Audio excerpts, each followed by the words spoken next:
Good afternoon and welcome to all the participants joined in this webcast started to celebrate the World Youth Skill Day from 12th July to 19th July. This is the webcast series focusing on World Youth Skills Day from 12th July to 19th July. So that on this occasion, we are here with our moderator, CA Pooja Dhut, and Mr. Govind Mishra is today's speaker. We welcome you both in this webcast.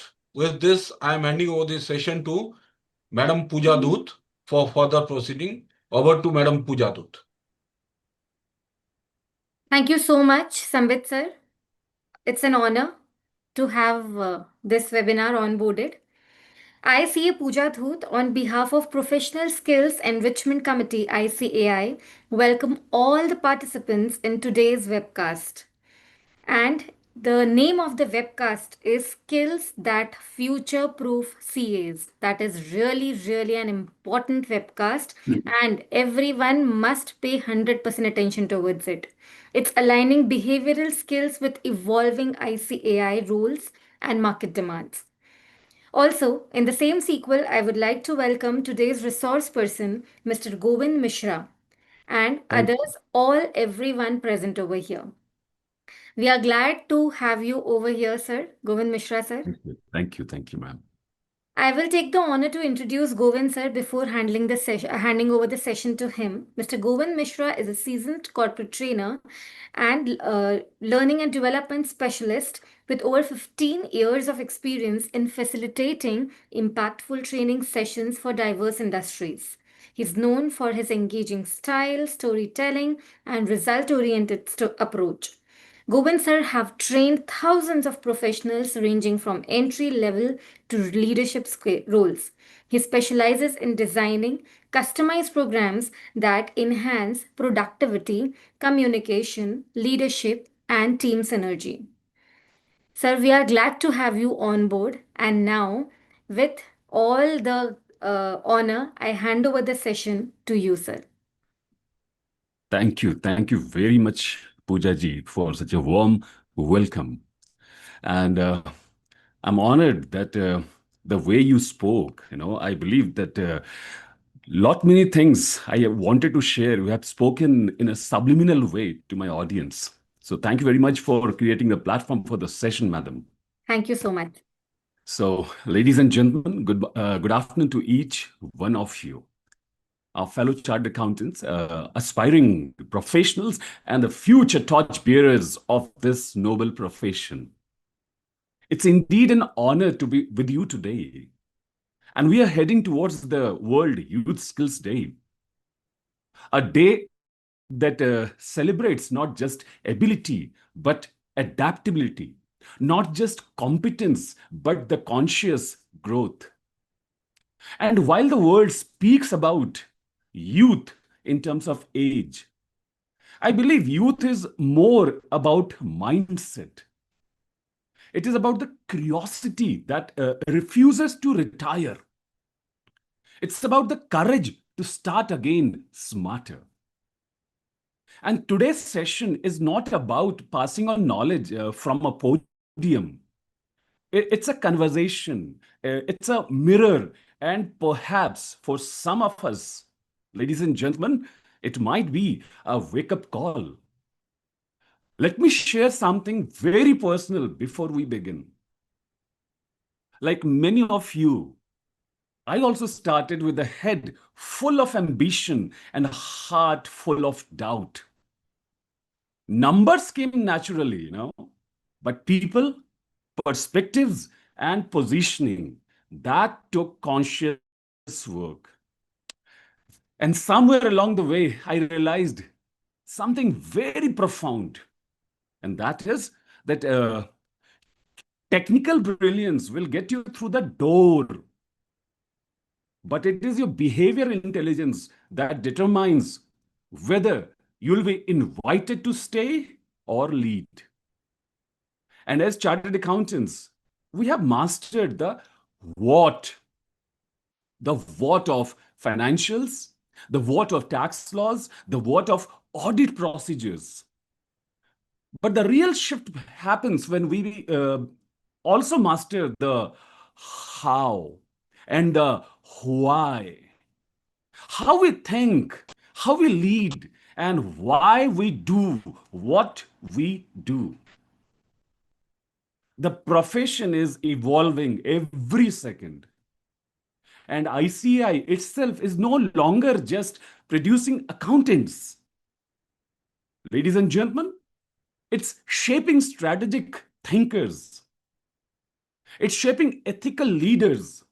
And it is creating global problem solvers. You all are the thinkers, you all are the leaders, and you all are the problem solvers. So I ask you honestly, are we evolving with it? In a world where AI can reconcile accounts faster than humans, and automation can prepare financial statements overnight, what is our enduring edge? I believe, based on my experience of last so many decades, I believe it lies in four powerful, timeless skills. And the best part, you all are aware of it. And the first timeless skill, ladies and gentlemen, is emotional intelligence. So that we can connect, we can inspire, and we can lead with empathy. Second is critical thinking to make decisions that are not just smart, but wise. And the third, it's a human power we have been gifted, and that is called adaptability.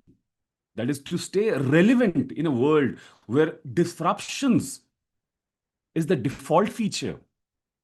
And finally, the fourth timeless skill that God has gifted the Homo sapiens, the humans, and that is called communication. But I would like to add strategic communication so that we can convey ideas, we can influence outcomes, and be truly heard.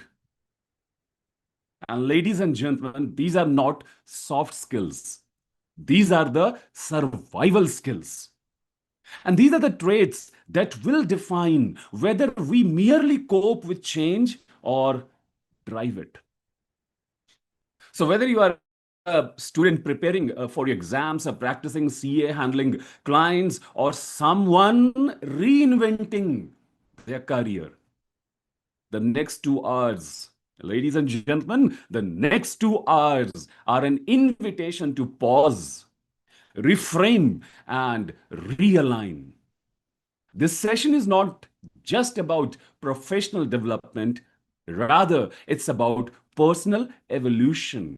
So let's dive deep, not into laws or ledgers today, but into mindsets, into behaviors, and into skills that will future proof us as chartered accountants and as conscious contributors to a rapidly changing world. So, ladies and gentlemen, join the journey to skills. I'll take just 10 seconds to start my presentation with you all.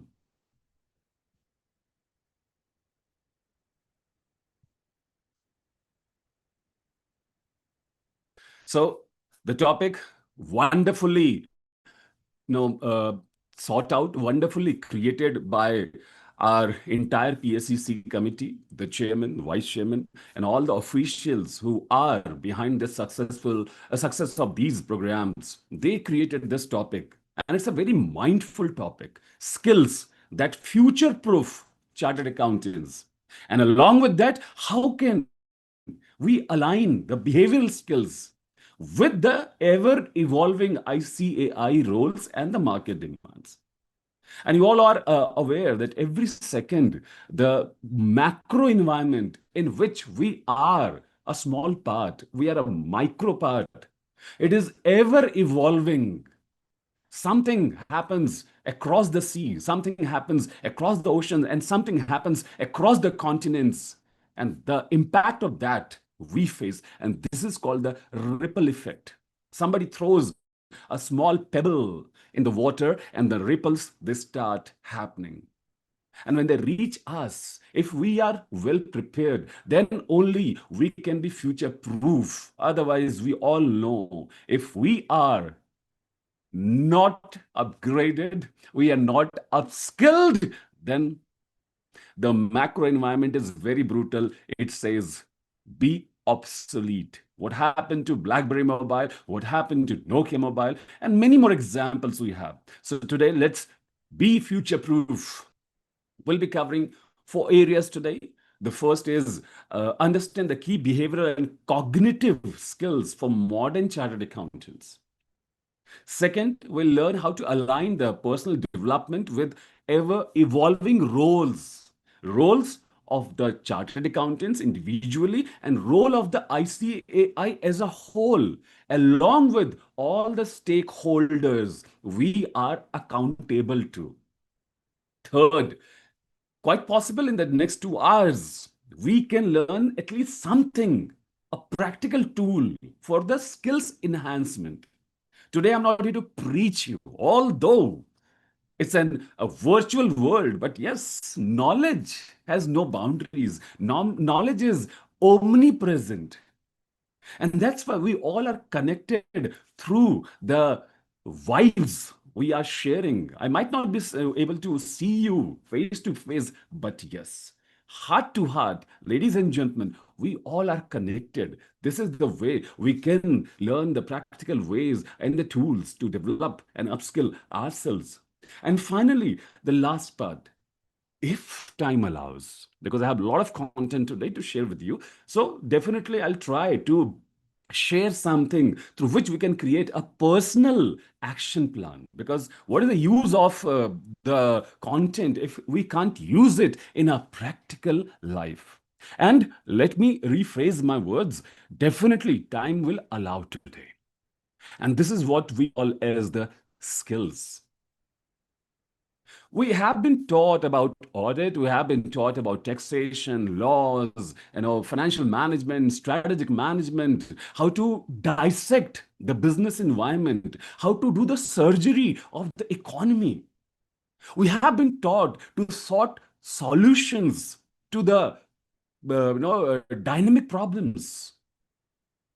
But if we have been taught in such a way, such a strong, rigorous process by the ICI and the articleship period through our principles and also personal experiences. So, ladies and gentlemen, still, why? The topic we're talking about today, it matters. Definitely, we have a lot of things. We have a lot of technical knowledge. We have a lot of hard skills. I'm proud of you all that you possess these skills, the hard skills. And as I shared in the beginning, it might only open the door. But when the door is opened, there are many skills which will let you step inside, which will let you be welcomed by others. And that's why, ladies and gentlemen, it matters the most today because the environment is changing. Post COVID-19, it was the month March 2020, although it's 2020, but it is working like a test match. Still, we believe that we are in that 2020 stage. It was the month of March, date was around 20 or 21st, and suddenly Honorable Prime Minister, he came on the stage and he said, "Mera pyara bhai aur behno, pura vishwa vaishvik bimari se guzar raha hai." And then he announced the temporary lockdown. The entire world was reinventing themselves. And we are not an exception. We also took a pause and we reinvented not only ourselves from inside, but from the outside as well. And this is how our foresight changed. We transformed. We transformed from physical to virtual world. Today, we are more effective. And thanks to the remote and the hybrid opportunities which are rising day by day. 5 years ago, it was really nobody would able to think or nobody would try that we can have virtual connections like this. And then the impact the compounding impact of the COVID, it was not only negative, rather, lot many positive outcomes we could face. And the best, I believe, is the gig economy and the freelancing culture, which gave us a lot of flexibility. And now you all know that the chartered accountants, we are not only about number crunching, rather, we are a very strong contributor of the gig economy. And lot many youngsters, they have started the freelancing way of sharing their knowledge and earning a livelihood with respect. And times are gone where we are only known for the compliances part. Rather, we are a one window solution today. Open the window and we will provide you all the solutions. And this is what we call as consultancy. We're not just about the audit reports anymore. Yes, it is the strongest part of our accountability towards the nation. But yes, we have augmented our services for the betterment of the country, for the betterment of all the stakeholders. And this is how consultancy has become very wider.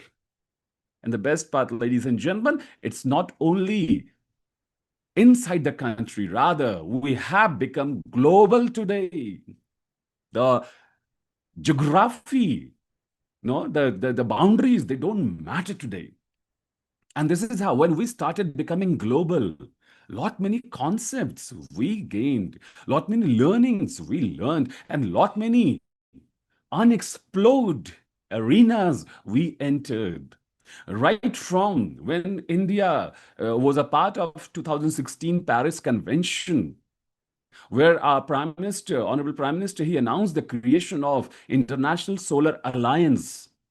And today, when India yesterday announced about the electric vehicle in terms of trucks, yesterday government finally implemented the EV truck policy, and they have allocated a huge chunk of amount for the development of the EV truck sector, so that our logistics could also get benefit.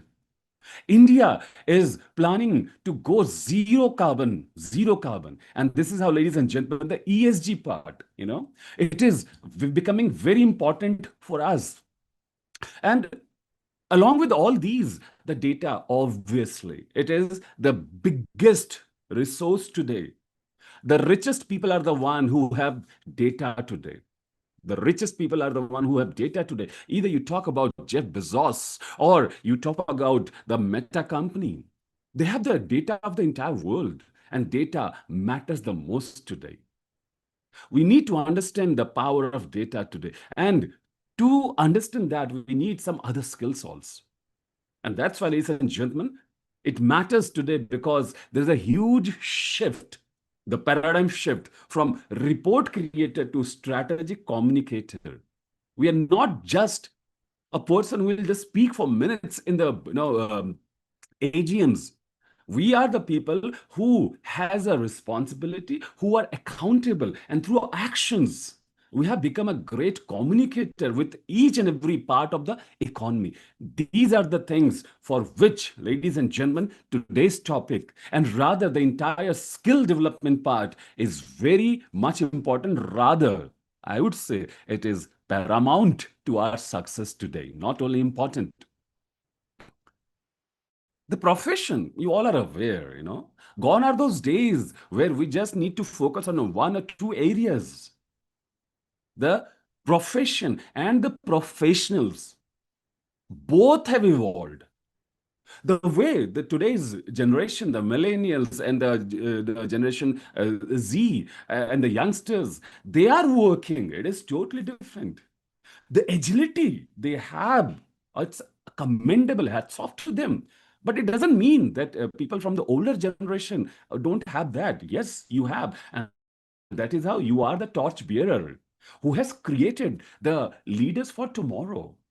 And sometimes the time will come to hand over the torch to the new leaders. We need to understand that if we don't evolve, it is nature's law. If we don't evolve, then nature will destroy it. Are we evolving? Are we evolving? And when you talk about evolution of chartered accountants, ladies and gentlemen, I'm talking about here not only the technical knowledge, rather the entire cognitive, the behavioral, the soft skills, everything. Because today you are a whole soul, complete package. You are the epitome of success today for a lot many people in the society. You are the cynosure of success. And that is why we have responsibilities. We have responsibilities to evolve. If we don't evolve, then nature will definitely take its recourse, will take its action. Now, the most important thing is that, Mr. Mishra, you're talking about evolution. You're talking about evolution. But may you please tell us that where we need to evolve? What are the steps we need to take? And what are the directions we need to move into? Definitely, ladies and gentlemen, that's why I'm here today. I don't believe in preaching anything because the last 15 years as a corporate trainer, as a speaker, I have understood my responsibility that I should preach what I have practiced or what I practice. And that's why I won't be focusing on hundreds of skills today. I'll be focusing mostly on only 4 skills, which are very, very, very important for us today. And if you go in the hindsight of today's session, you might remember that I shared in the beginning 4 skills, which I referred as timeless. As timeless. So, ladies and gentlemen, here is the abracadabra, the Pandora box for you. The curiosity is over now. These are the 4 areas which we will be covering today. And not just covering, not just preaching, rather, quite possible, I'll try to link it with your own life, your own profession, and the way you can use it into your day-to-day life, not only professional, but personal as well. And the first and the most important is emotional intelligence. Allow me to use a book over here. Those who love to read, ladies and gentlemen, it's an amazing book.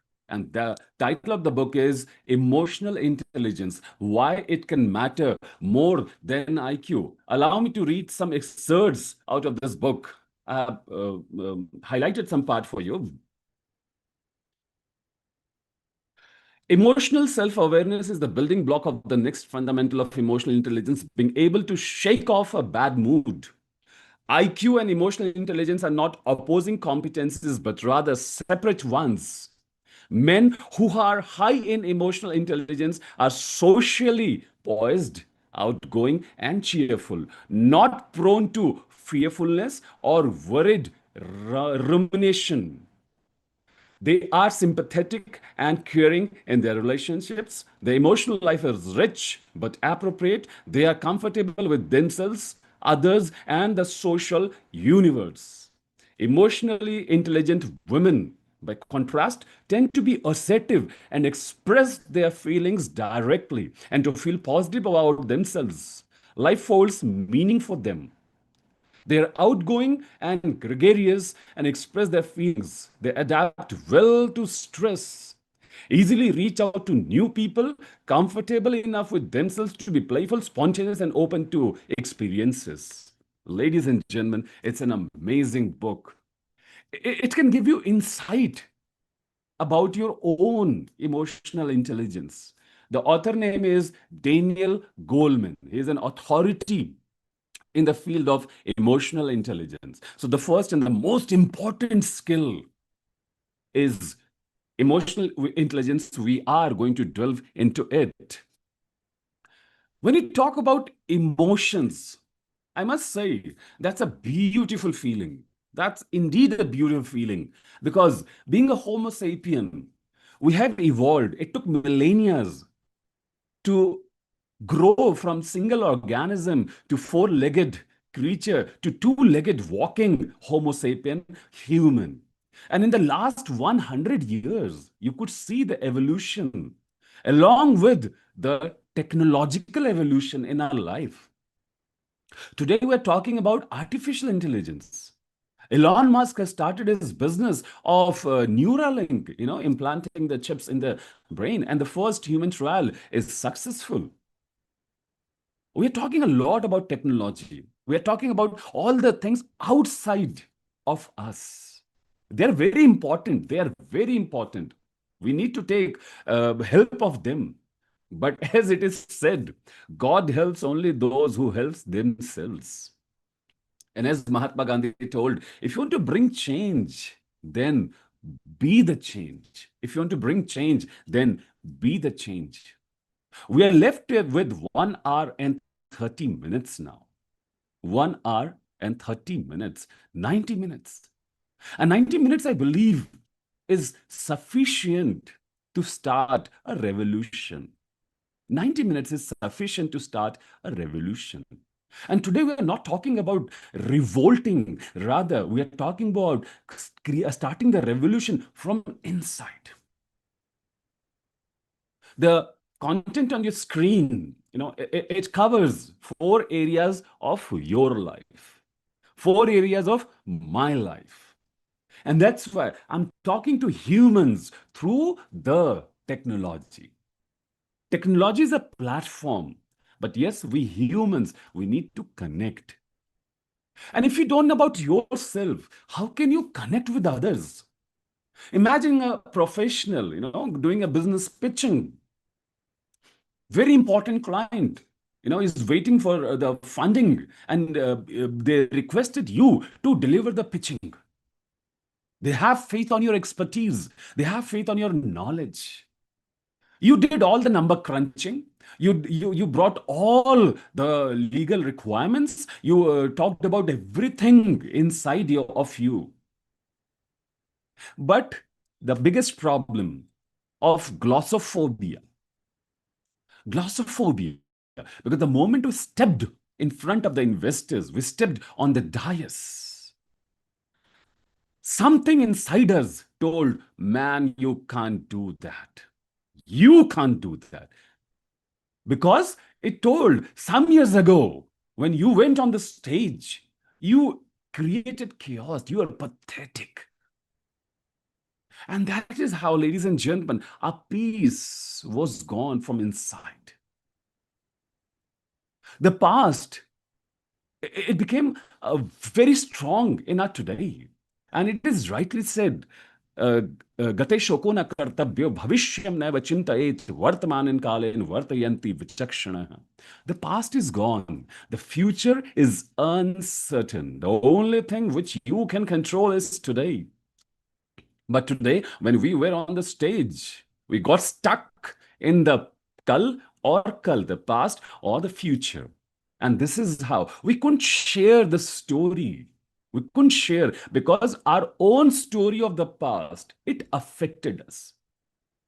Self-awareness is very important even for chartered accountants. Either you are in practice, you are in consultancy, you are in job, you are a freelancer, you are a part of the gig economy.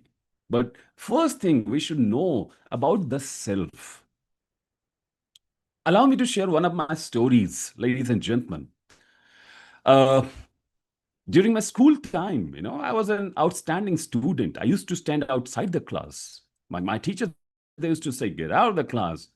You know why? Because I used to ask what, how, when, where. And they said, get out. I said, no issues.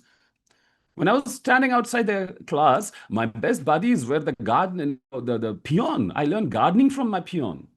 The security guard, I learned a lot of skills from him, that how to stand for long.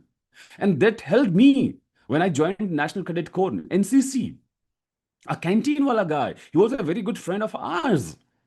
And when I look back today in my hindsight, I realized when I was standing outside the class, I learned interpersonal skills outside the class, which was not taught inside the class.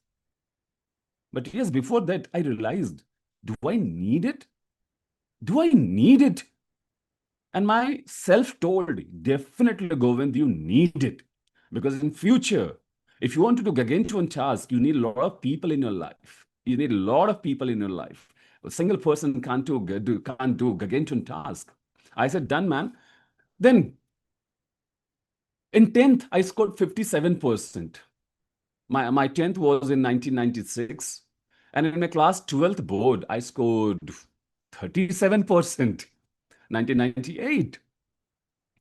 Even those years, those time, 38 was not a 37 was not a respectable number, but I scored it because in my school and my intermediate, I was a part of National Cadet Corps, NCC, and because of NCC, I attended numerous camps with the Indian Army. I'm an ABC certificate holder, and that phase of NCC gave me lot of learnings.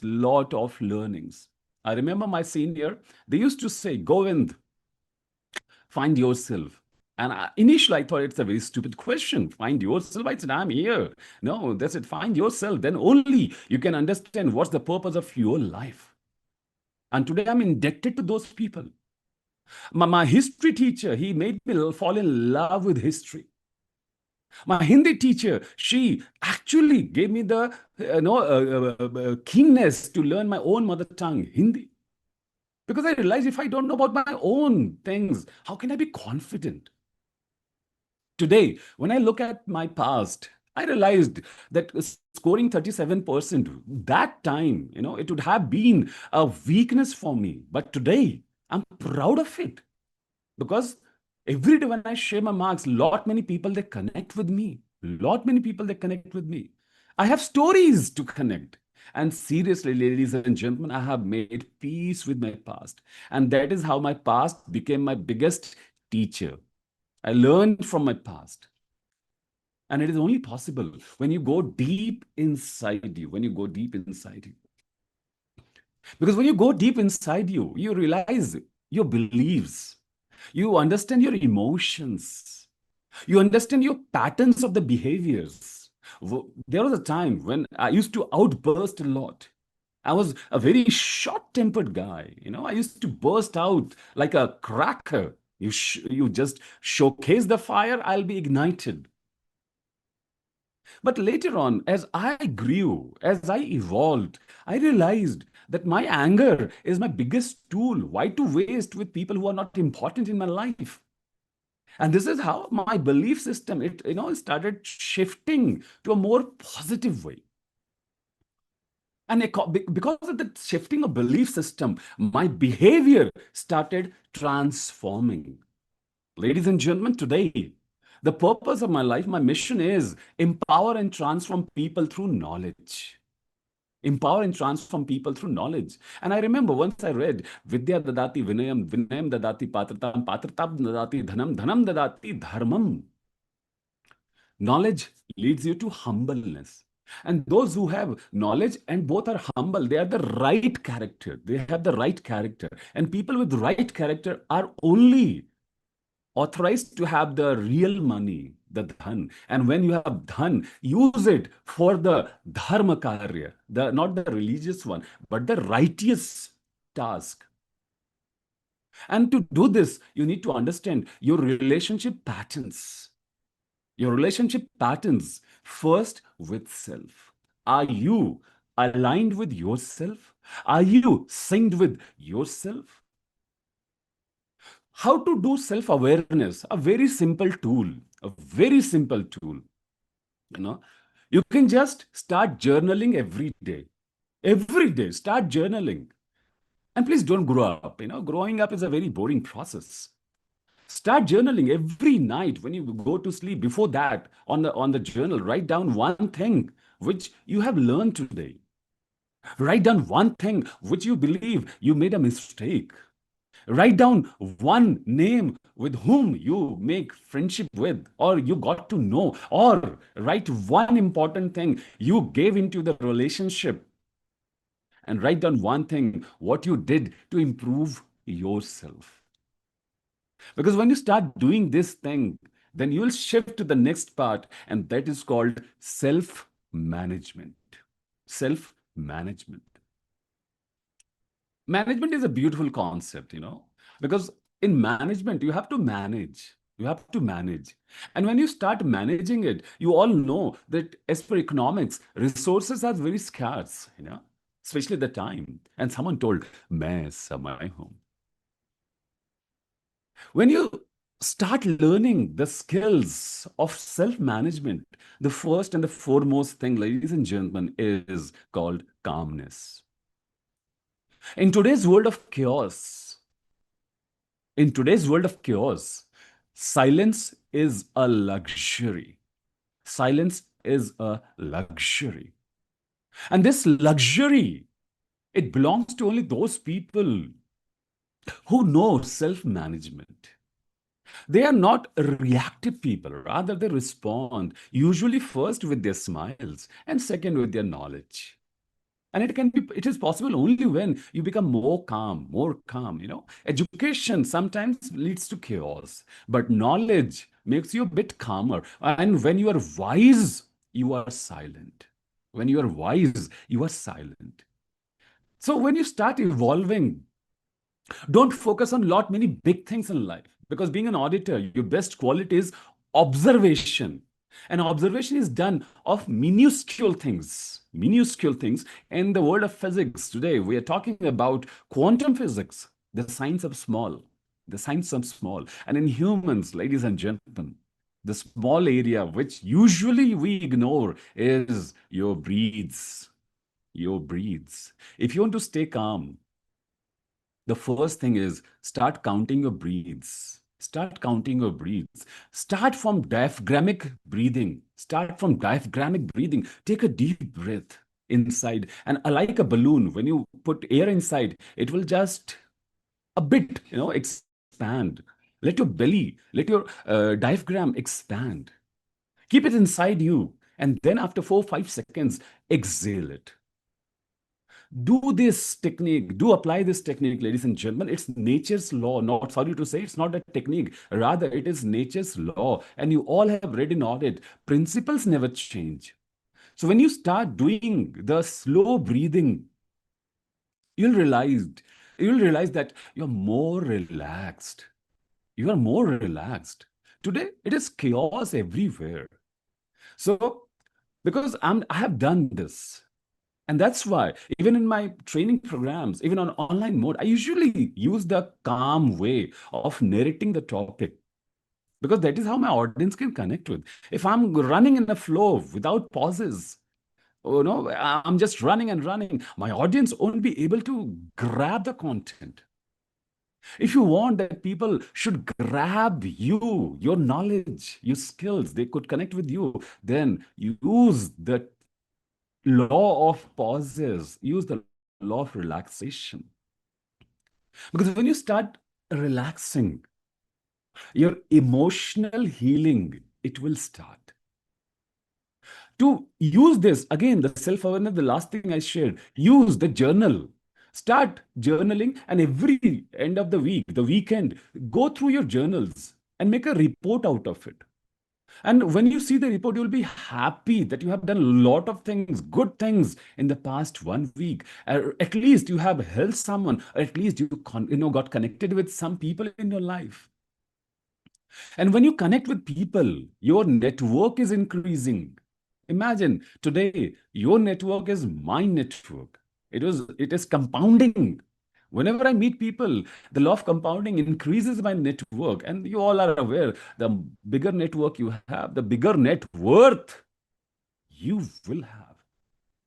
Now, when you feel chaotic, or when you feel distressed, not eustressed is a wonderful stress, it always pushes us to go for more excellence. But distress is a thing which always pulls us in our past. So when you're distressed, learn how to soothe yourself. And for that, connect with yourself. Connect with your some good memories. Connect with the achievements of your life. Connect with the vision of your life. Connect with those moments when there's nothing around you, but you created lot many things which helped not only you, Rather, it transformed the lives of numerous people. And I believe that is what is called motivation. Those who love movies, do watch a beautiful movie, and the name of the movie is Coach Carter. Coach Carter. And along with that, how can I forget the most epic movie, Pursuit of Happiness? It's an amazing movie. Whenever you're feeling low, do watch it. Do watch it. Because this is a movie I can watch n number of times. N number of times. I remember a dialogue from that movie. It's the real life of Chris Gardner, you know, and Will Smith. He was the protagonist who portrayed Chris Gardner. His wife also left him, and only his son was with him, and his one of the machine he wanted to sell, it was with him. And both the father and son, they used to live like a gypsy. They had no permanent establishment. Sometimes they used to stay in public toilets. Sometimes they used to stay in public places, the public gardens. He lost lot many things. The day of the interview, before that, he was arrested. He went to the interview in the cloth. He was arrested, and paint was spilled on him. But yes, he entered the interview room, and his confidence, oof, it infected all the interviewers, and he was offered the job. But the irony is, in the lift, and one of the employee told, "Hey, you will be offered the job, but not the salary right now. You will be under training for some period, and later on we'll decide your salary." And then Will Smith accepted the job. He gave his entire thing, entire life to that job. And this is how, ladies and gentlemen, the end of the movie ends with a scene where the father and the son duo, they're walking across the Beverly Hills, sun setting, and the next scene, the sun rising. And this is how they created history. That is what is motivation. And if you want to remain motivated, the best thing is, in Hindi, there is a saying that asli dhan nirogi kaya. The true wealth is healthy body. I'll add one more thing, not only body, rather the healthy mind as well. And as per WHO, World Health Organization, the real definition of health is complete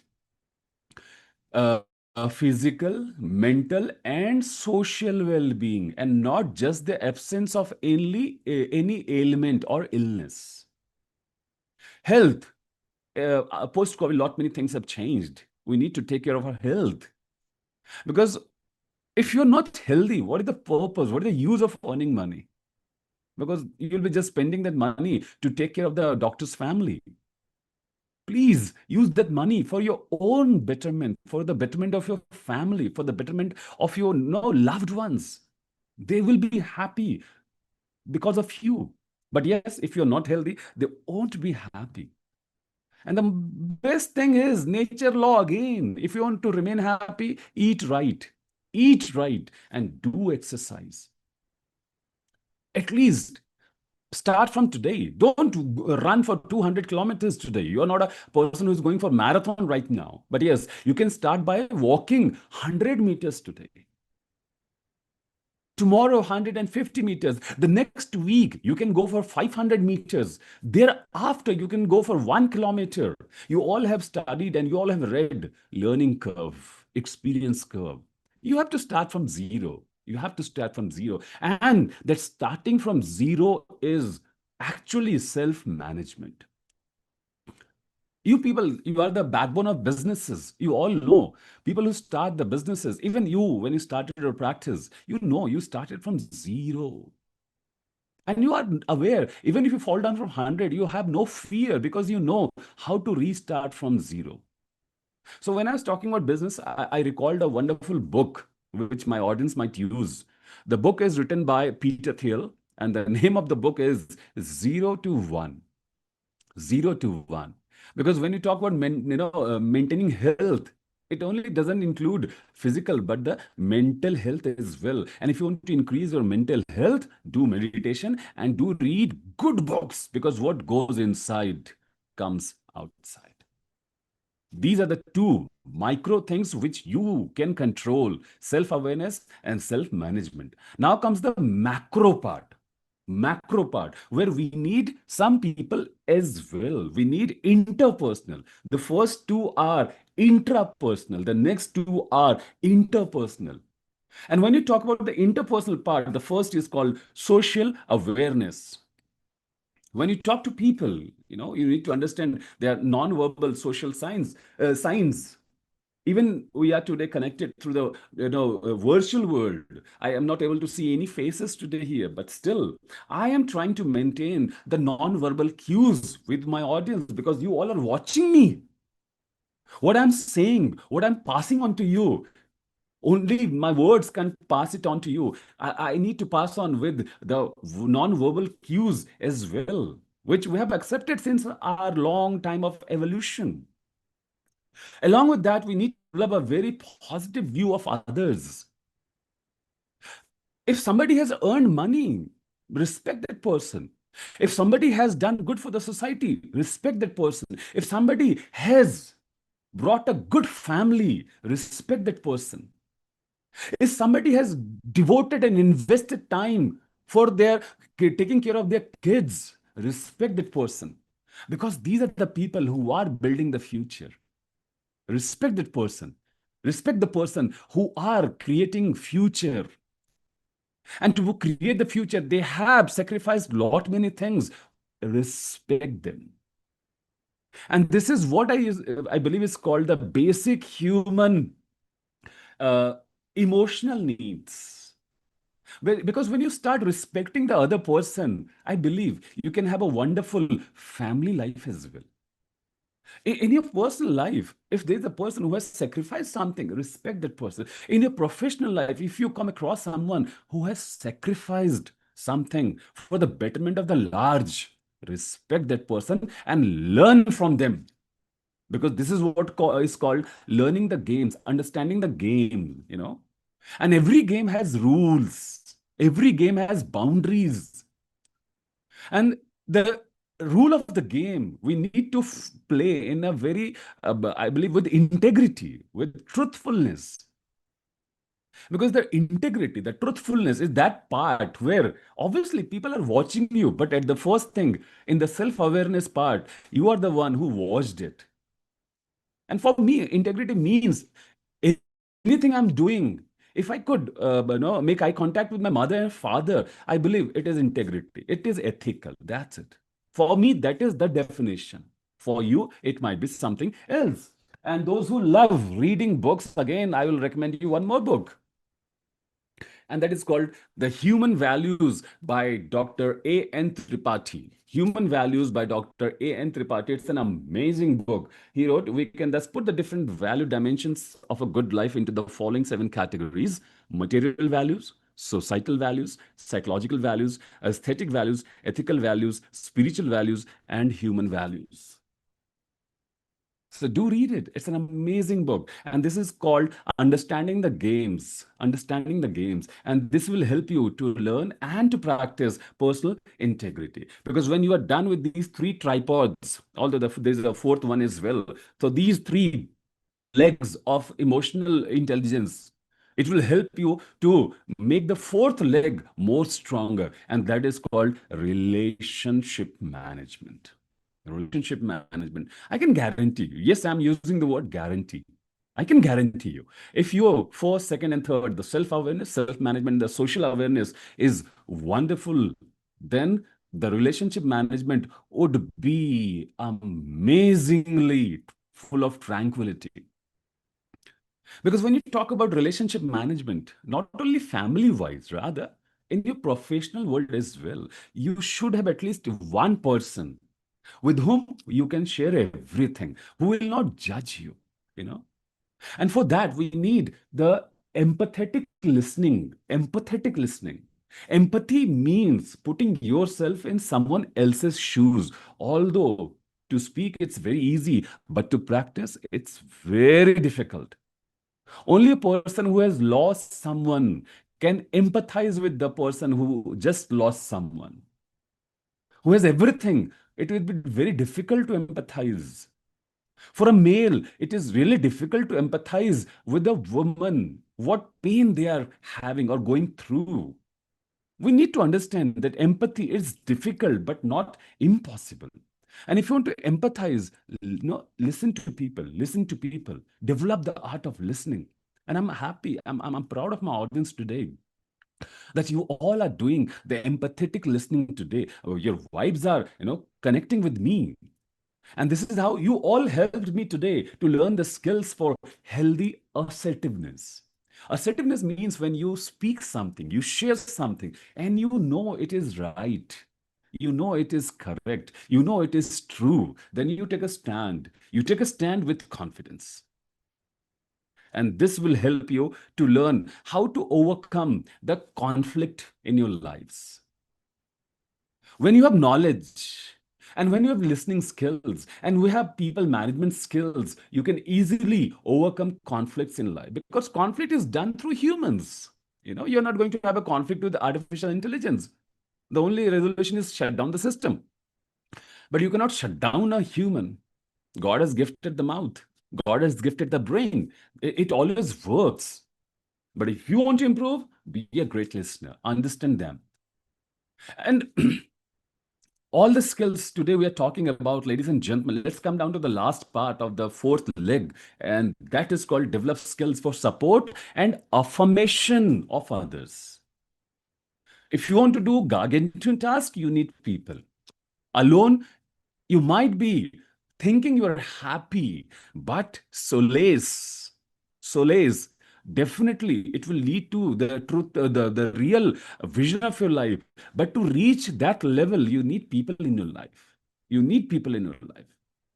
Because when you are alone, it might lead to seclusion as well, not always solace. Because solace is a gift gifted only to few. Majority people, they fall in the trap of seclusion. And we need to understand that we have gained a lot of things from the society, and it is our duty to give back to the society. And this is what is called emotional intelligence. I'm so sorry, I took a lot of time of yours to explain about the emotional intelligence. And those who are backbenchers, they know it is the uh, way of backbenchers to use explanations. So those who are seniors over here, and you have some people who are working under you, you have your subordinates. I request you all, don't presume that your subordinates or juniors, they have understood. You need to connect with them. And if they didn't understand, explain it to them. And this is how you're going to save the time of future. Because if you don't teach them empathetically, you will be again using the time to teach them. And please don't presume. Don't presume, Even when we were, 20 years ago, quite possible you won't be believing that, oh, I was that guy over there. I did a lot of mistakes. I was so foolish. So quite possible. If someone is junior to you, they might be having a different mindset. And this is what is called relationship management. The next we are talking about the part is called, critical thinking. Critical thinking. And thank God, I'm talking to chartered accountants today. Who better than you can do analysis? Who better than you can do the number juggling? Who better than you can play with the numbers? Who better than you can create strategies? Who better than you can provide solutions to business people? Ladies and gentlemen, proud of you. And you should also be proud of yourself. We should always remember the things we have been through. And when you're talking about number crunching, when you're talking about strategic thinking, when you're talking about analytical skills, this is what we call the first part of critical thinking, and that is called we should remember, we should recognize the facts, the events we have been through. If you're doing something, find out the underlying meaning, find out the underlying facts which has not been shared, find out the subliminal messages somebody else is passing to you.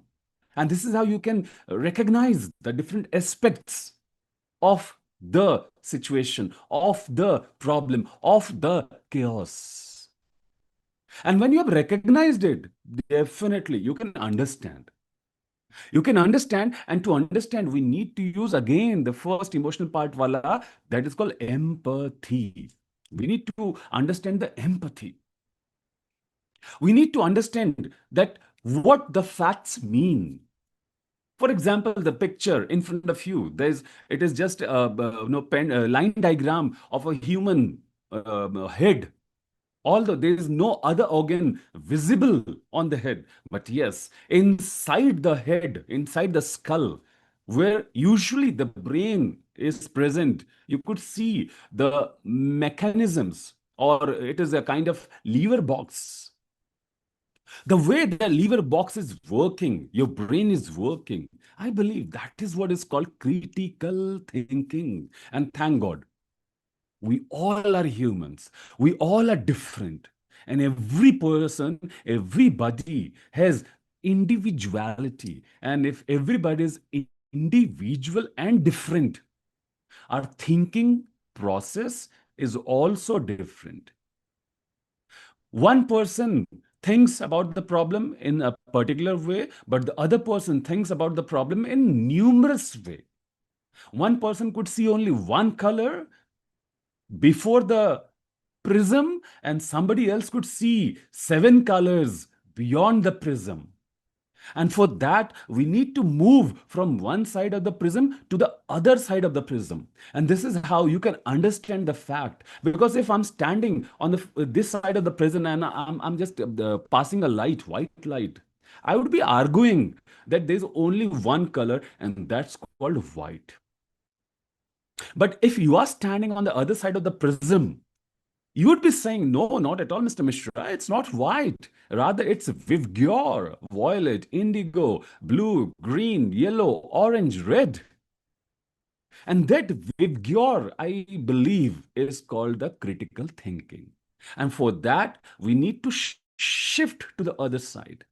We need to shift to the other perspectives. We need to shift to the thinking of the other person as well. We need to shift to the other areas of the problem. We need to shift to the other aspects of the facts as well.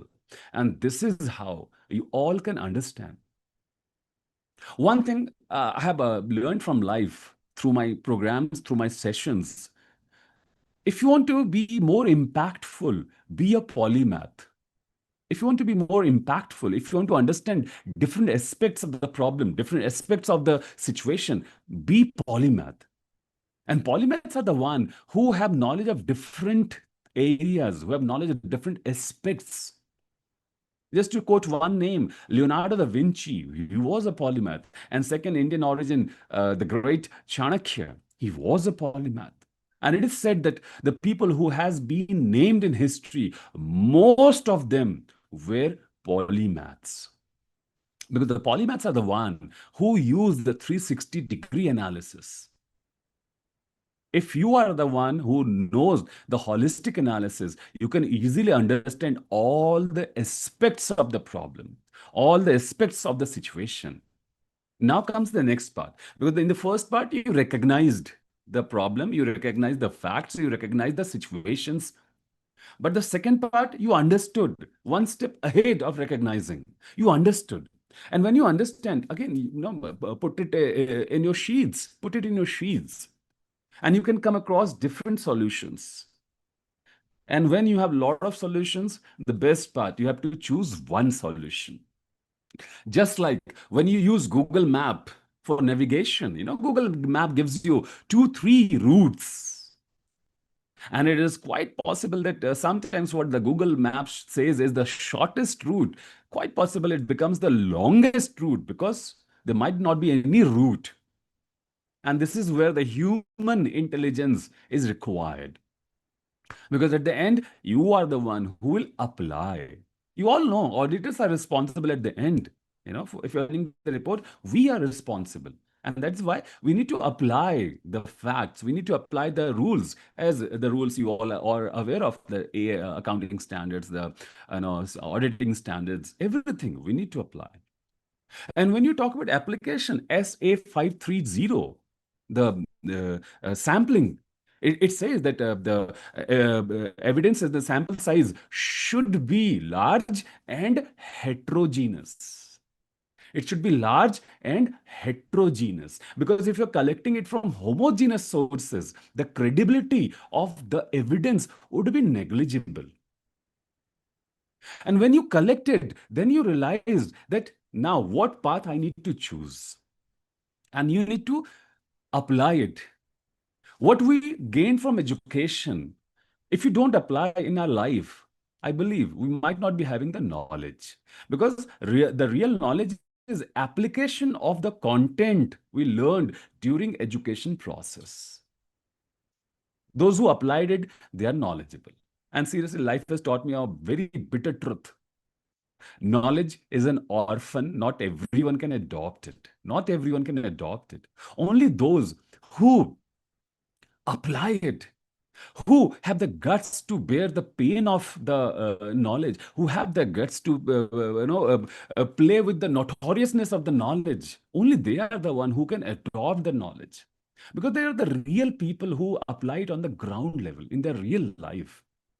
And then they know the more they apply, the more powerful they become. Because the more they apply, the more they learn, and the more knowledge they gain. And this is how, when you have a lot of knowledge, when you have a lot of facts, when you have a lot of concepts, when you apply them, then you all have studied standard costing. What we think and what is actually happening when you implement something. There's always a deviation in what we plan and what happens. And the smart people are the one who analyze the gap in between what we thought and what happened. This is called analysis. And the next step the smart people they take is they find out the gap. They calculate the gap. They analyze the gap from different perspectives. And then they try to evaluate. They try to evaluate how the difference came, how the gap happened, and what are the causes. They go deep down into the environments. They go deep down into the macro environment. They go deep down into the micro environment. Either it be political, economical, social, technological, legal, environmental, any factor, they evaluate it. Or the micro factors about me, what I have, my customers, my clients, my knowledge, my tools, everything. So I do a lot of evaluation of it. And based on that evaluation, I, I come to a judgment, because I judge all the information, all the ideas. And in between analysis and evaluation, sometimes I also use simulations. Sometimes I use prototyping as well, so that I can see where is the gap. So when you are done with remembering, understanding, applying, analyzing, and evaluating, then you will come across the real wisdom. And then you will come across the real issue where we need to focus on. Because the next step is creating a sustainable solution, by including all the previous steps, by including all the previous information, knowledges, everything, what we gained in the previous 5 stages. There's a wonderful tool of management to apply this critical thinking, and that's called Ishikawa diagram. Or in a layman's language, I would say the fishbone analysis, or you can call it the cause and effect analysis. What is happening right now is the effect. Cause is always in the past. We do the audit of past, and we do the projections of the future. So if you want to find out that why this effect came into existence, we need to do the analysis. We need to go to the cause. And just like a doctor, when you visit a doctor, and nowadays the rainy season it has started. You all know now the running nose, the cough, the dry cough, the mild fever, the influenza. It's all increasing. And please, I request you all, don't go for self-medication. Consult a doctor who has invested lot many years to provide you solution. So when you first go to a doctor, or no, usually a physician, a general physician, the first thing they ask about the symptoms, and they note it down. They take your history. Even they take some information of your family, if somebody is having it. And then if they're not satisfied, they go for the next stage. They take the stethoscope and they just see they understand your breathing pattern. Or else they can go for the thermometer so that they can check your body temperature. Even if they are not convinced, they are not satisfied, then they will write some pathological test which we need to undergo. And after the pathological test report is submitted to the doctor, they collate all the data. And then they come to a conclusion. And that conclusion is called diagnosing the problem. Diagnosing the problem. Because today, fever is not just only influenza. It might be dengue, it might be influenza, it might be viral fever, it might be some extent of COVID, which is happening right now. And if you're doing self-medication, God bless you. We are not doctors. We are not doctors, you know. So the doctor usually they follow all these things, and then they create a recovery mechanism for us, for the patient, by combining all the parts. By combining all the parts. Sometimes they prescribe you some antibiotics. Sometimes they prescribe you multivitamins. Sometimes they also use the placebo effect. Or sometimes they usually say nothing is happening to you. You are perfectly healthy. So this is the way of critical thinking. Ladies and gentlemen, in the evolving environment today, if we do the rote learning, if we just go through what we have learned only, and we're not shifting, we're not upgrading, we can't be thinking in a critical way. Rather, our way of thinking would be very rudimentary, and our performance would be very monotonous, mundane.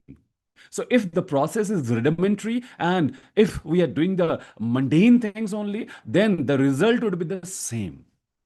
There won't be any new thing. There won't be any exciting thing. There won't be any catchy thing for the stakeholders.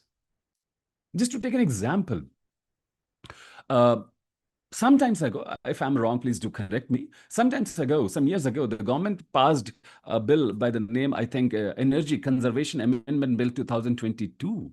Now, being a chartered accountant, what is the role of that bill? So I went deep into the topic, and I came across an observation. I realized that after passing of that bill, the top 1,000 entities, they are bound to go for the ESG reporting, the environmental social governance reporting. Okay, I might be wrong, please. I might be wrong. I have limited resources, but this was a food for thought to all my audience.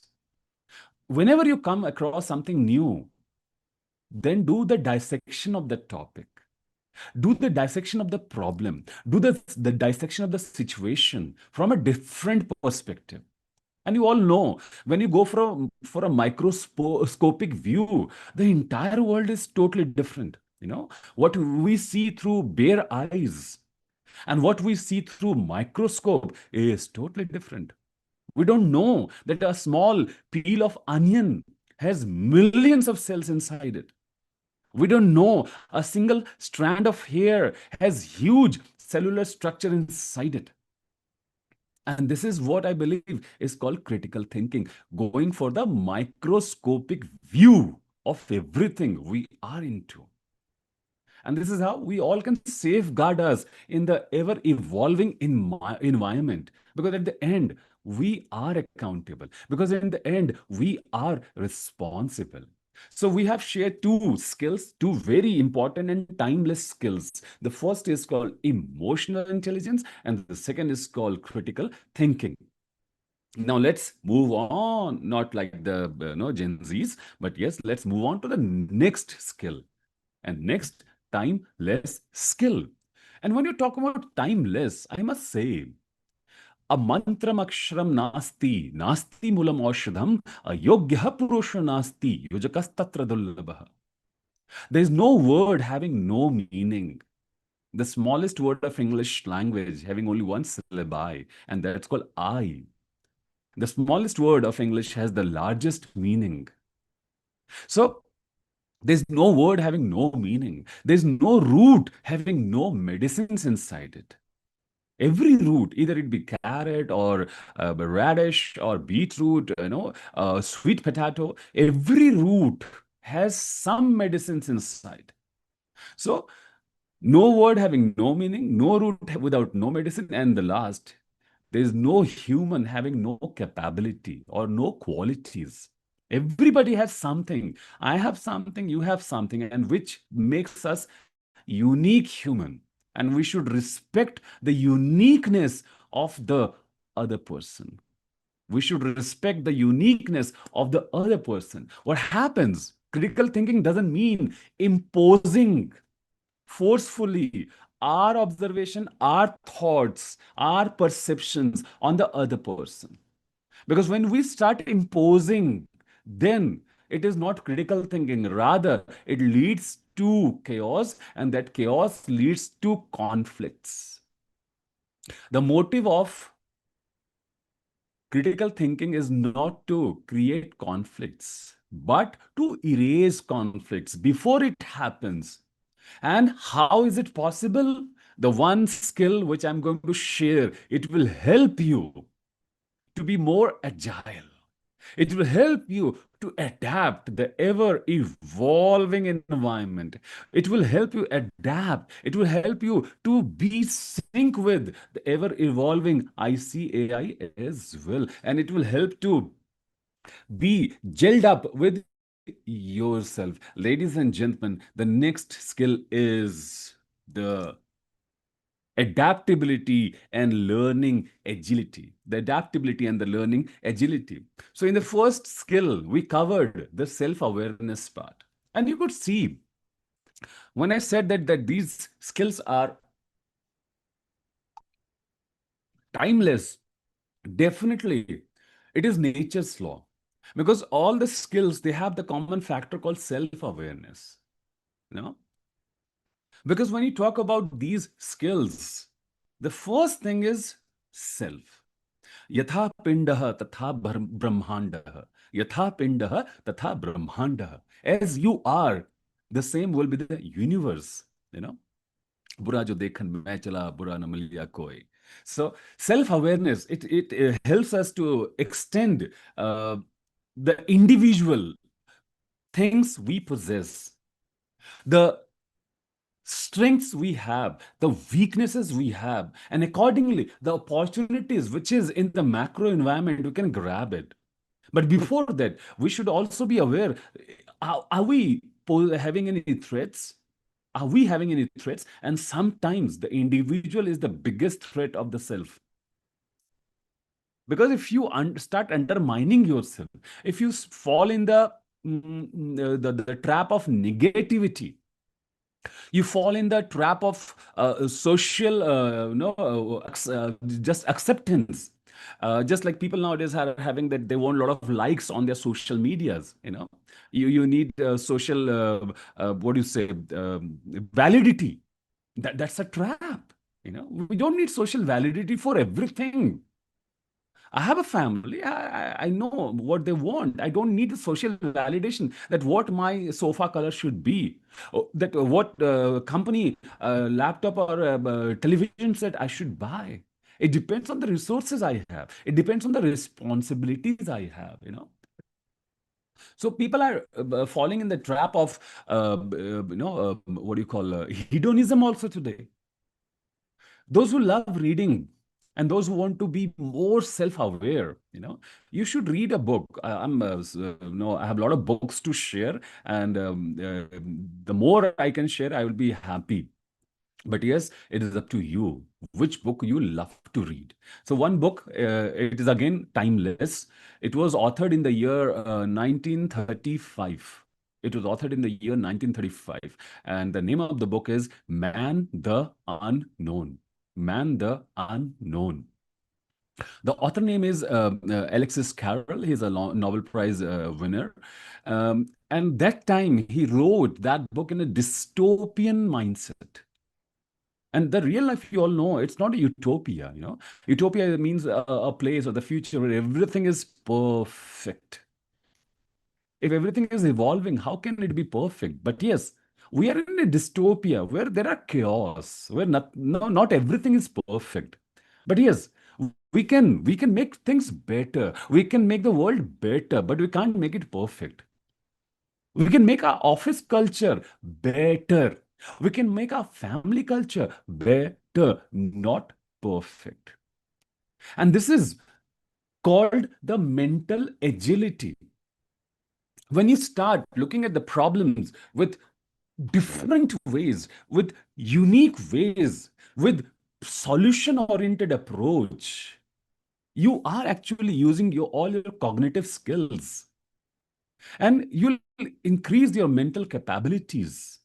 Gone are those days when people were judged on the basis of only IQ, intelligence quotient. Gone are those days because it was created by the people who were recruiting soldiers for the World War II, World War One.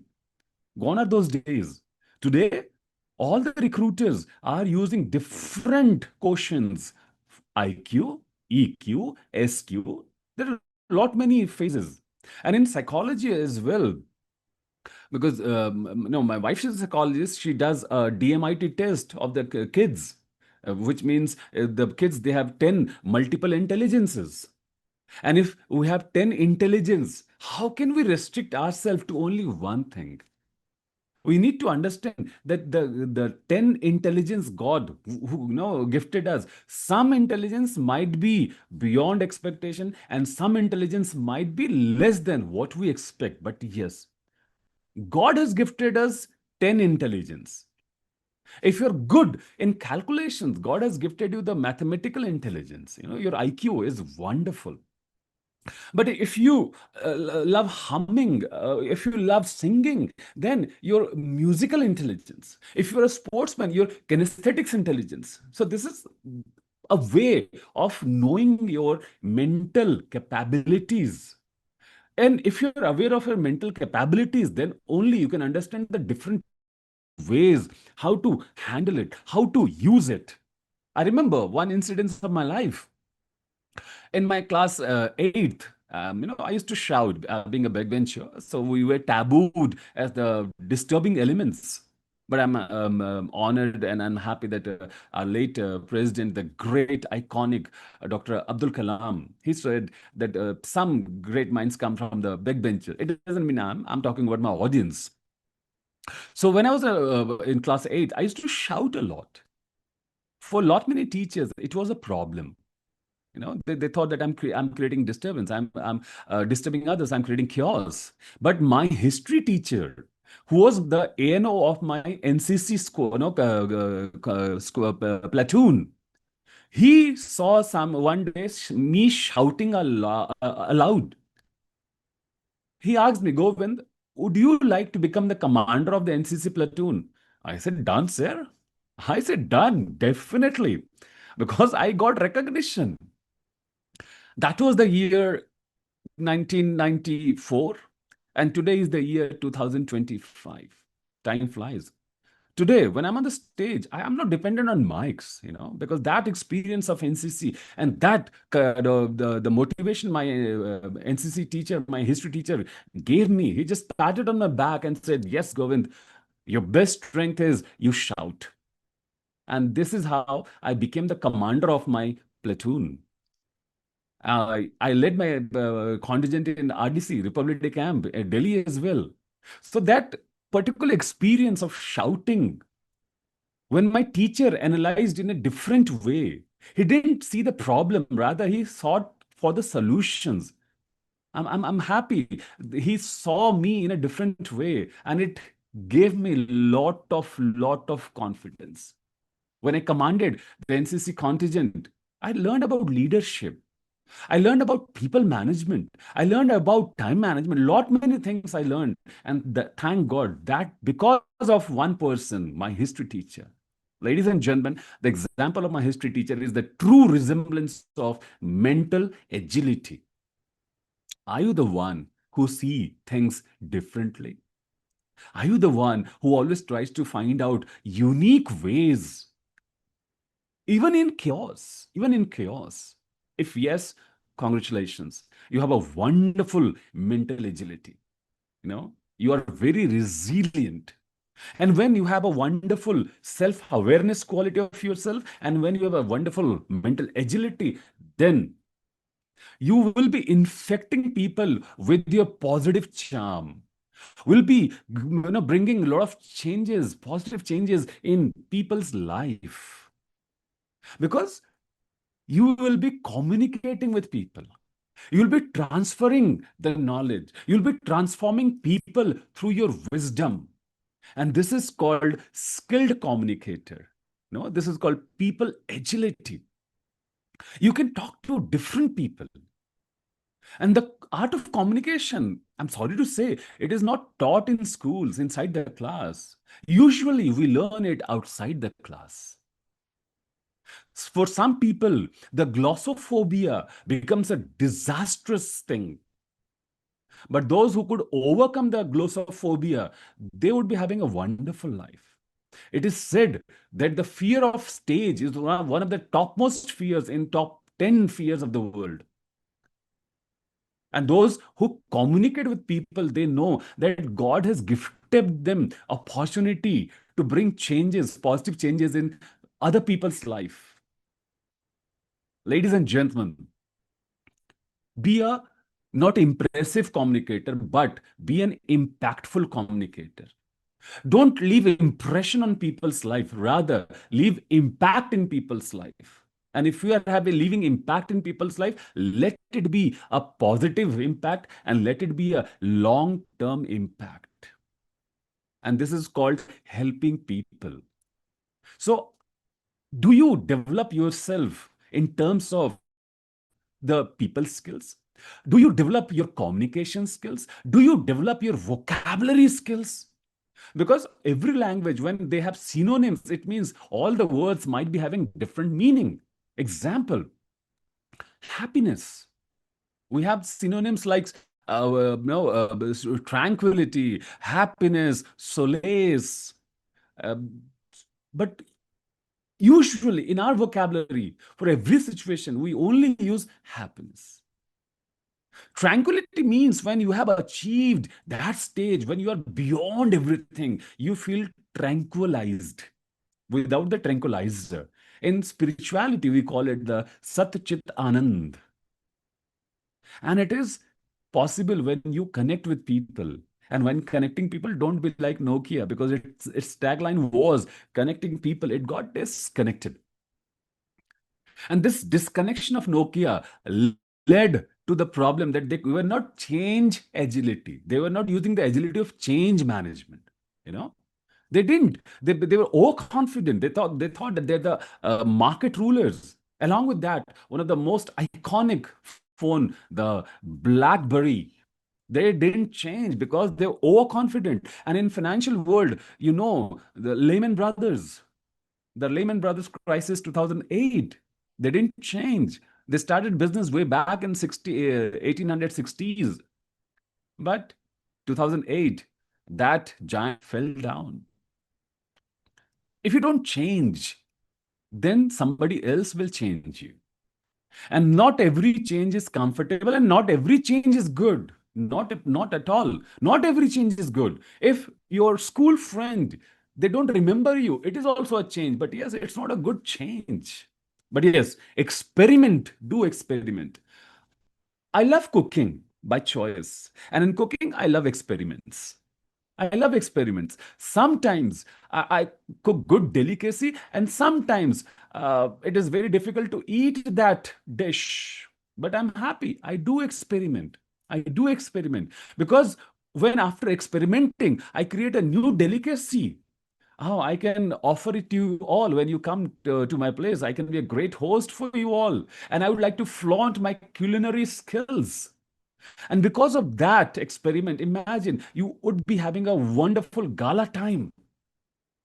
If the chefs across the world they stop experimenting, then we won't be enjoying the delicacies. Ladies and gentlemen, even you are a chef of finance, you are a chef of taxation, you are a chef of auditing, you are a chef of consultancy. Don't be afraid of experiments. Because if you're in a comfort zone, you are losing the growth zone. Because comfort is always amazing. It is that small nail on which we are sitting, it's not creating problem, rather we are feeling uneasy, but we can handle that uneasiness. Remaining in the same situation and handling the uneasiness and not changing the situation is called comfort zone, because we don't experiment. you know. The PPTs I'm sharing with you all, it's not a downloaded PPT. It's not someone else's PPT. And every content, every image I'm using, I have faith that nobody can claim copyright on those images. Because for 2 hours of session, I have devoted approx 1 day for the entire content creation and the PPT creation. Although today AI is there, I can create it, but that PPT won't be having my emotions. That PPT won't be having my personal touch, and that PPT won't be having the taste of my experiments. All the images I created through artificial intelligence, but I wrote the prompts. I wrote the prompts. So this is how, ladies and gentlemen, we can change things. The learning agility, because it is a concept, timeless concept. I took this learning agility from the great people, from the great teachers of the past who created this system, and I realized that learning from someone's mistake is not a shame.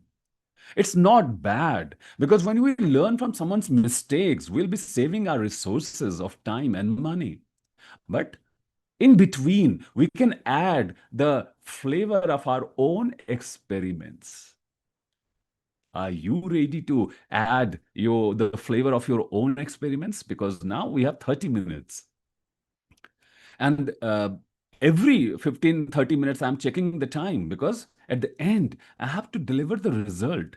I have to deliver the result. I need to be agile about my results. Because if I'm talking today for 2 hours, and my audience are not having any value addition in their current repository, I believe that won't be a presentation. Rather, it would be called a blabbering. And blabbering, you all know, is of no use. Is of no use. If my audience today could add something during the presentation and after this presentation is over, in their personal life or their professional life, I believe I have delivered results.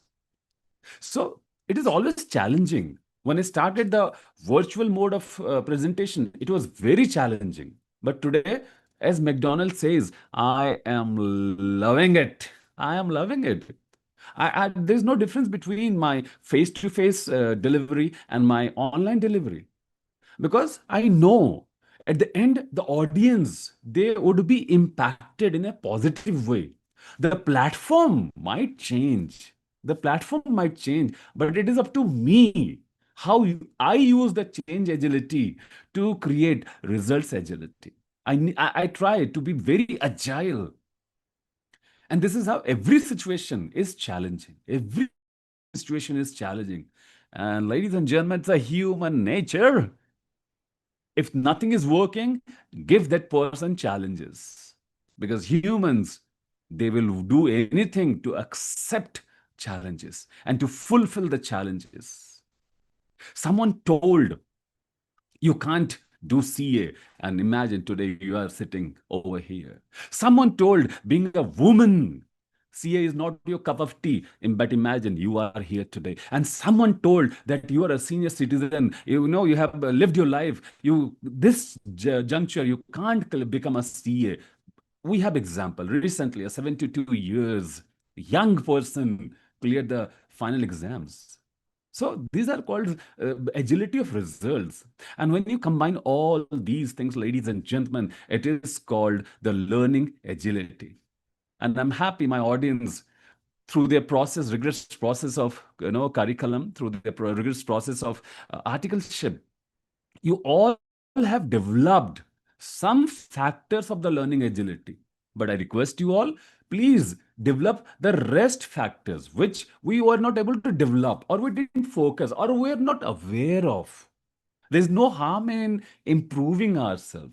Let's improve day by day. Let's improve second by second. Let's improve moment by moment.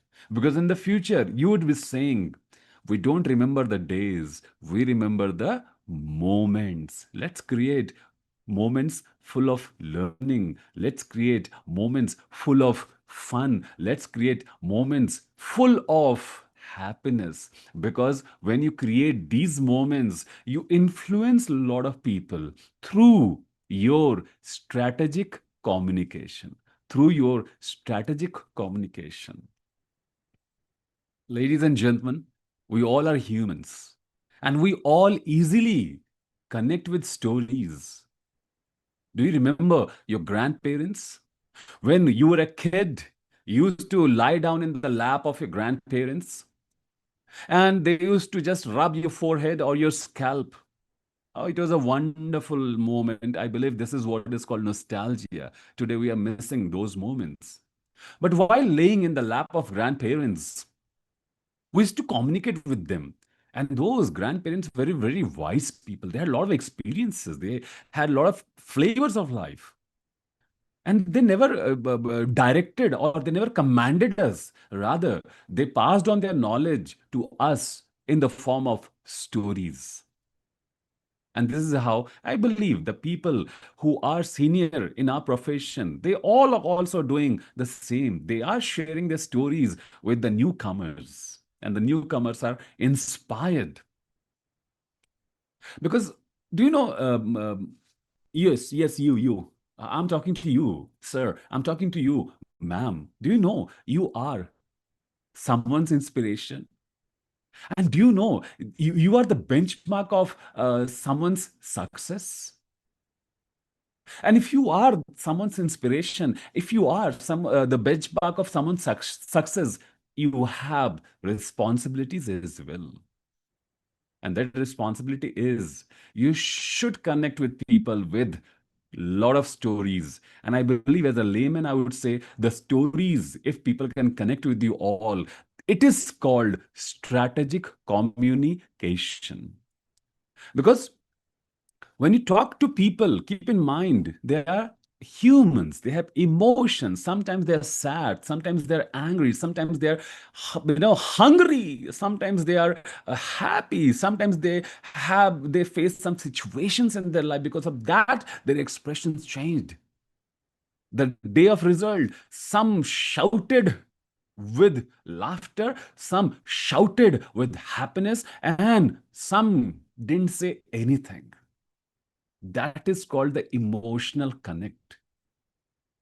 Do you connect with your audience?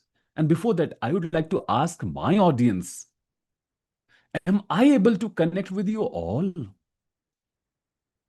I have faith. Yes, I'm able to connect with you all. Thanks to you all that you all allowed your wives to pass on to me so that we can connect emotionally.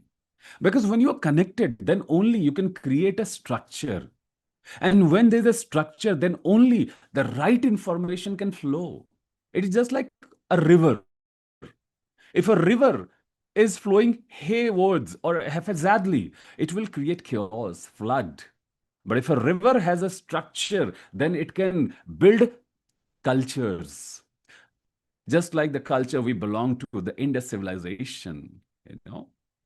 Ladies and gentlemen, great cultures had always been created in a structured manner.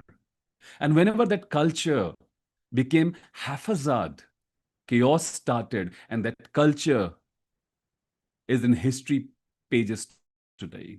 But thank God, Indians, either from south or north, or from the east, or from the west, or from the center, anywhere, We Indians, we are proud that we have a wonderful structure of history. We have a great pedigree, the lineage we belong to. It is a structured, not the only DNA of biology, but DNA of knowledge, DNA of stories, either in the form of Kautilya Artha Shastra, or in the form of Mahabharata, or in the form of Bhagavata, Gita, or any form. Whatever form we have, ladies and gentlemen, if it is structured, then it will be passed on to generations and generations and generations. And whenever there's a conflict, that structure will help you to overcome the conflict. That structure will help you to go for solutions. Because when you communicate strategically, your communication should not be just blabbering. Rather, it should incorporate solutions. It should incorporate 360-degree analysis of the topic.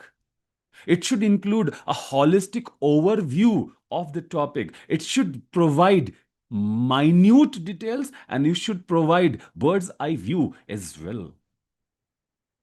Because if you could provide all in one, then only people who listen to you, they're inspired to take action. I remember the great speech delivered in 1862. We are standing on that great battlefield to honor the dead and the alive. And the last line says, country of the people, by the people, for the people. You know, the speech starts with like, 407 years ago, our fathers brought forth on this continent a new nation, I'm missing. This speech was delivered on a war field known as Gettysburg. And that's why this speech is called the Gettysburg speech, delivered by the iconic president of America, Abraham Lincoln. He inspired people. When you talk about inspiration, we have Swami Vivekanand. We have Dr. APJ Abdul Kalam. We have numerous people. We have numerous examples who devoted their life, who sacrificed their life. We are enjoying the freedom because of them. Either it be the great Captain Vikram Batra, posthumously Param Veer Chakra, or anybody, ladies and gentlemen, whenever you communicate, the motive should be that somebody in your audience should be inspired. Those who love watching speeches and videos, do watch an iconic speech, a video of the late legendary Field Marshal General S.H.F.J. Manekshaw. General S.H.F.J. Manekshaw. Sam Manekshaw, he was a wonderful orator. Because he never delivered speeches to impress his audience. He was the leader. He was the leader of millions of soldiers. So when he used to deliver the speeches, it was always action-oriented. If you remember the movie of Vicky Kaushal, Sam, and when he was standing on the jeep in Assam, and when he started speaking, the entire platoon, they got inspired and they became one team. Because Sam Manekshaw knew that whatever he has to speak, it should come from heart, with emotion, and that should be true so that the audience could relate to it. Even our great institute, if you see the history of ICAI, the great people who have led our institute, they have made this institute a benchmark of success, a benchmark of integrity, a benchmark of accountability. It is just possible through the actions we all have taken. But yes, some people in our profession, they stood up. They talked about something. And this is how we got inspired. Even your teachers, when they delivered the stories to you, the knowledge in the form of stories, you got connected with them. You got inspired. And somebody, a chartered accountant, might be a great teacher as well. And please don't undermine teachers. They are the future makers. They are the one who actually passes on the torch to the next generation. And teacher doesn't mean you just need to teach some subjects. A teacher who teaches any lesson to someone, they have huge respect to them. And this is called using the vivid imagery. Because the moment I started talking about these examples, I know my audience, you all started visualizing. A great strategic communicator is the one when they speak, the audience, they could connect with images. They could connect with images. This is how, ladies and gentlemen, you can become a great strategic communicator. I used it in a synchronous way, but not chronological way to discuss the strategic communicator. But yes, I tried that all the numbers, either be 1, 2, 3, 4, 5, 6. No, it is up to you that how you connect with the audience through your speeches. Sometimes you can use the sixth part in the third part as well. Sometimes you can use the fifth part in the second part as well. So it is a way through which you can customize it. It is not a fixed or static way of speaking, because speaking, there's, thank God, there's no law in it. There's no act for it. It depends on the situation. It depends on the person with whom you're talking. It depends on the language you are using. It depends on the content you are going to speak or you are speaking. And it depends on the questions your audience are raising.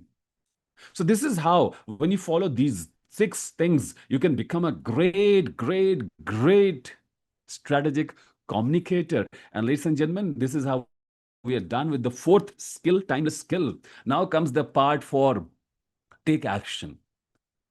So this is the image I created, my handwritten image. So I usually follow this personal action plan. Some years ago, I realized that I need to do something. So, due to some medical things, I was on bed for 9, 10 months. And that was the epoch of my life when I chose to become a speaker. But you'll be astonished to know that till my graduation, I never went on the stage. I always give opportunities to my friends to get awards in speeches, in debates, in GDs. So I was a wonderful audience till graduation. The only thing where I led was NCC, National Cadet Corps. You know, Even in that as well, when I was with group, I used to command, but alone, I never took part in speeches, etc. So I realized, what is that one thing I need to develop? After a lot of analysis, I came down to the one concept, one thing is, and that was called, I need to develop my communication. I need to develop a communication. And you'll be again astonished that till 2005 or 6, I was not good in English. I didn't know English, and I'm from a Hindi speaking build, and I was very comfortable in my mother tongue. But when I came into this business world, I realized English is required. I won't say it is must, but yes, it is required. It's a business language. And today I can say, because I started from zero, today I can say English is the easiest language on the planet because they have only 5 vowels. You go through any Indian language, there are minimum 12 vowels. Minimum 12 vowels.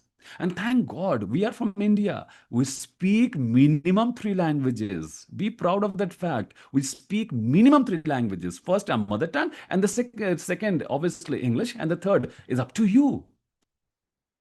So, if you want to be wonderful in your career, I will request you all one suggestion: try to be polyglot.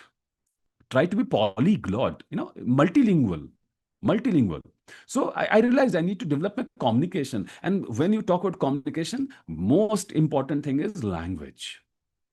So I had the mindset that if you know English, you can be a great speaker. But today I realized language is just a bridge to bridge the gap between the gap of communication.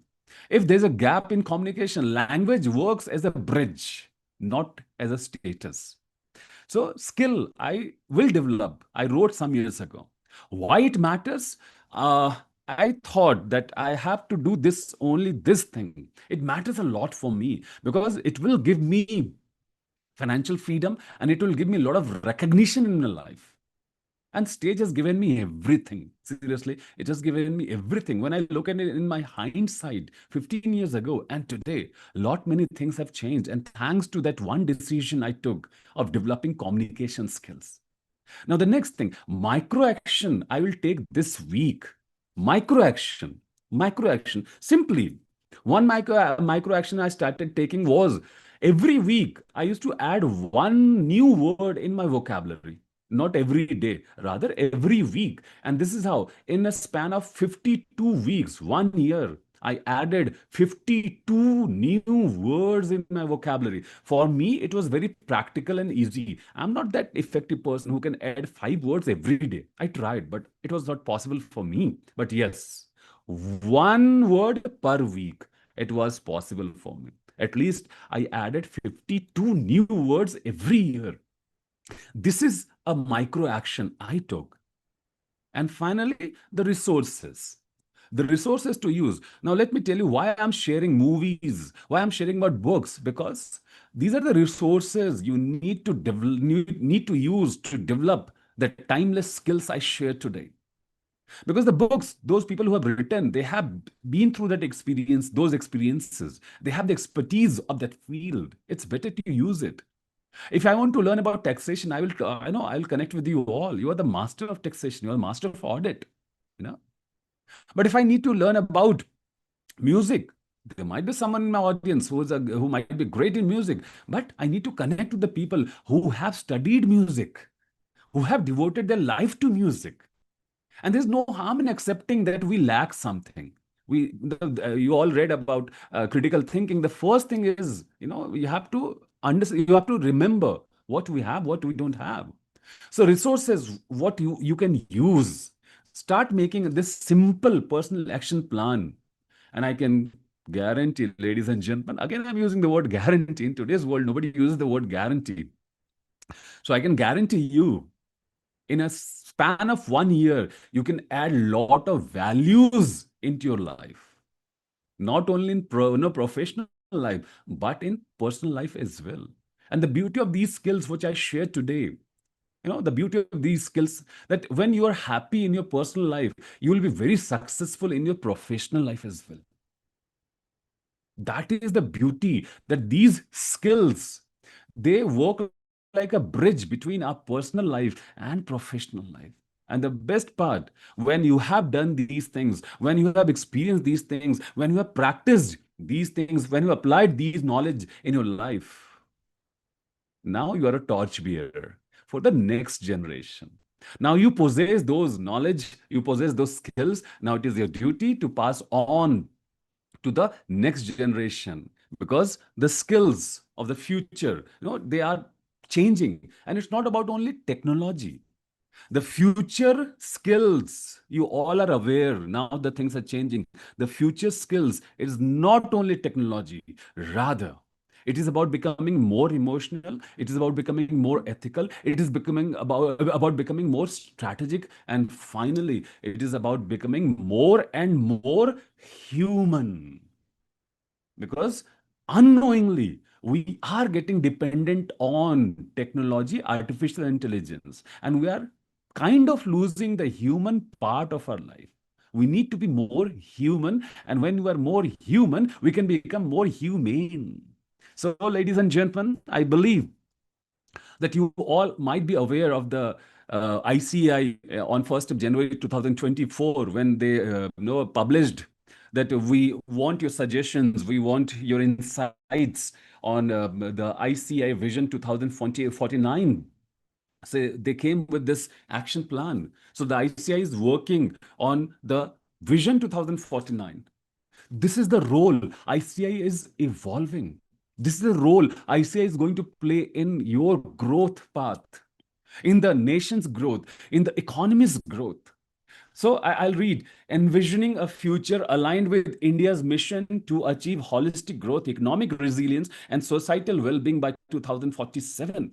ICAI aspires to play a pivotal role in shaping the financial landscape of the nation. ICAI's Vision 2049 aims to empower chartered accountants as catalyst.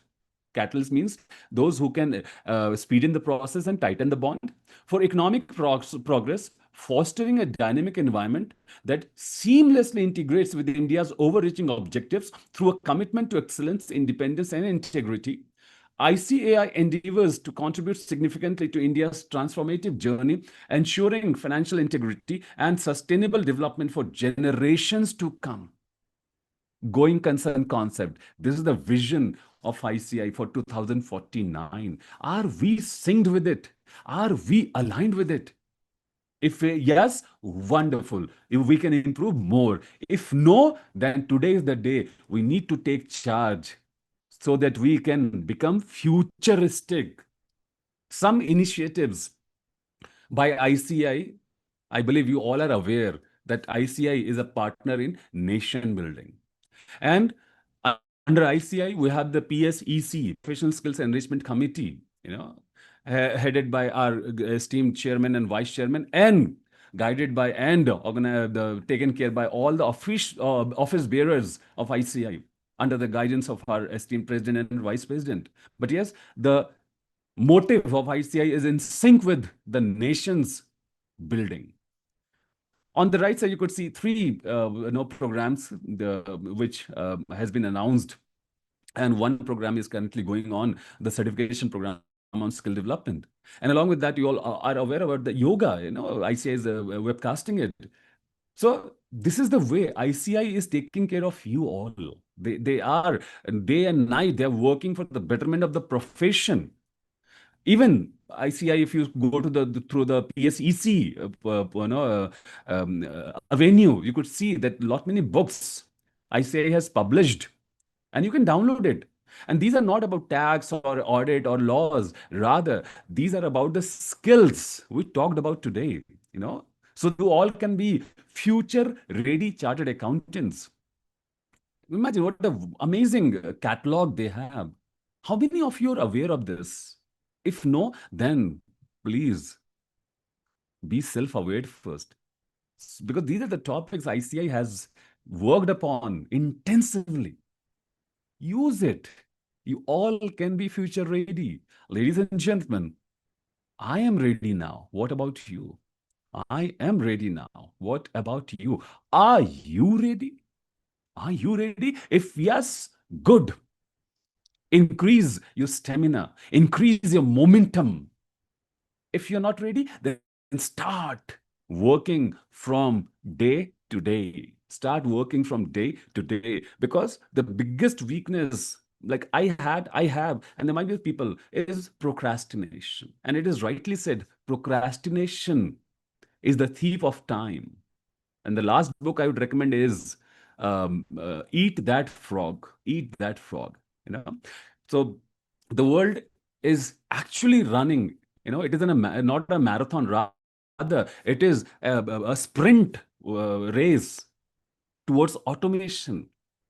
But it is we, the humans, the emotions, the integrities, the insights we have, which will keep us always ahead of the artificial intelligence, which will keep us always, which will give us always a competitive edge. And this is how you all can become value creators, you all can become the change makers, and you all can become the leaders of trust of the future. Ladies and gentlemen, you have great responsibilities now. The coming generation, they are looking at you with hope, So let's build more power to their hope. Let's build more momentum to the coming generation, and let's be more enlightened today so that the coming generations are also enlightened. It was really wonderful talking to you all. I had a wonderful moment with you all, 90 minutes. It was amazing. And I believe that, again, we don't remember the days. We remember the moments. We remember the moments. I tried to make moments today. I tried to build moments today so that in future, when we remember those moments, we might add something more to our life. Now, we come to the close of this session. I invite you to reflect not just on what you have heard, but on what you will differently start doing from today. And the world, it doesn't need more information. Everybody has information today. We have chaos of information. But rather, the world today, it needs professionals who are emotionally intelligent, critically thoughtful, and adaptable in chaos, and who have clarity in communication. Ladies and gentlemen, you already have the qualification. Now, it is the time to strengthen the foundation beneath it. Because, the future, it won't wait for us to catch up. But the future, it will belong to those who are ready to evolve. Keep in mind, who are ready to evolve, who are ready to learn and to lead with heart and clarity. Thank you for being a part of this journey, ladies and gentlemen. And let's continue building not just a stronger profession, but a more human one. Jai Hind. Stay skilled, stay inspired. It was wonderful interacting with you all. Now, over to our great host today, over to our great moderator today, Madam Pooja. Thank you so much, sir. It was wonderful, wonderful, energetic session. So much Thank you. of things to learn. And the way you rendered this session, it was just unbelievable. Each part Thank of you. it was worth mesmerizing, and we really, really had a great opportunity to listen to you, sir. It Thank has you. been an honor to be a part of this wonderful webcast on skills that future proof CAs must have, aligning behavioral skills with evolving ICAI rules and market demands. Organized by Professional Skills and Enrichment Committee ICAI. We would like to extend our heartfelt gratitude, immense pleasure to our speaker, to the learned speaker, Mr. Govind Mishra, for the enlightening session. Thank A you. wide round of applause and thanks to the entire organizing team of Professional Skills and Enrichment Committee, the Secretary Sir, Sambit Mishra, the Vice Chairperson Sir, Abhay Chajir, and the Chairperson CA Jay Chhera Sir. It was a wonderful session. Let's have a huge, yes, sir has already given a huge round of applause. Thank you so much. Finally, we would like to thank all the people, all the members who are present over here, who were listening through the entire session. We just hope that this session would be inciting your future and you'll add value to it. Thank you so much. Thanks a lot. Thank you. Uh, Thank Switching off, Pooja Dhut. Thank you. Wonderful. Thank you. Thank you.